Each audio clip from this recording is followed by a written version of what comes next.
We had a good conversation with our players, and the glass has to be half full. Like, we accomplished some things this season, but in reality, we're 12 wins away from being where we want to be. And 12 wins, when you look at it that way, that's a lot of hockey. So the key for us is to want to play another 6 weeks, to take the accolades that we're going to get as an organization about the improvement and how things are on the right track. It doesn't mean anything if we don't respond and get better and say thank you and then go back to work. And that's the great thing about the veteran players is I asked them, they said, we've been through this. And I said, well, how did you get past it? They said, it didn't feel very good that summer. That we knew we had to go to a new level. And that's what we left the players with. Is ultimately, it's up to the guys that are coming back is how full are they right now? If they're full, then we'll probably be in the same spot a year from now. If they're hungry, we'll probably be further ahead. They're the only ones that can answer that, and they'll answer that starting training camp on the work that they do this summer, how they're preparing, and how deep they want to go. When you brought Hitch in, you were saying we want to get a true evaluation of everybody.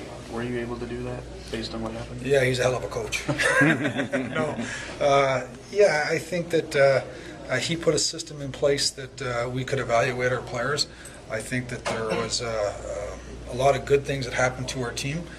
I think there's a lot of growth that can happen for certain players, and that's what we're going to challenge those players with. But the information is getting clearer and clearer on who we can move forward with, and there's the information getting clearer and clearer on how I think we need to improve this team. Expectations change now for this team. I mean, in other words, just getting there is not good enough, not just from the team standpoint, but the fan base and everything else. Well, that could be external expectations. I've never started a season not thinking that winning the Stanley Cup shouldn't be our goal, and so we believe we've made progress, but I'm not satisfied. I don't know how when you're not when you're not the team at the end that's having a parade that you had a good season, and I think we're making steps towards it, but if we're satisfied now, then we're not going to move forward. And if the players believe that they've accomplished something, then I think they're going to have to look in the mirror and say, really, what do you want to accomplish? You have a lot of unrestricted free agents. Is there anything to trying to hold this group? I know some faces are going to change, but I mean, do you want to hold as much of the group together as possible, or could there be some overall here? Well, there's going to be change. I guarantee you, there's going to be change. That's just the nature of the beast in our game.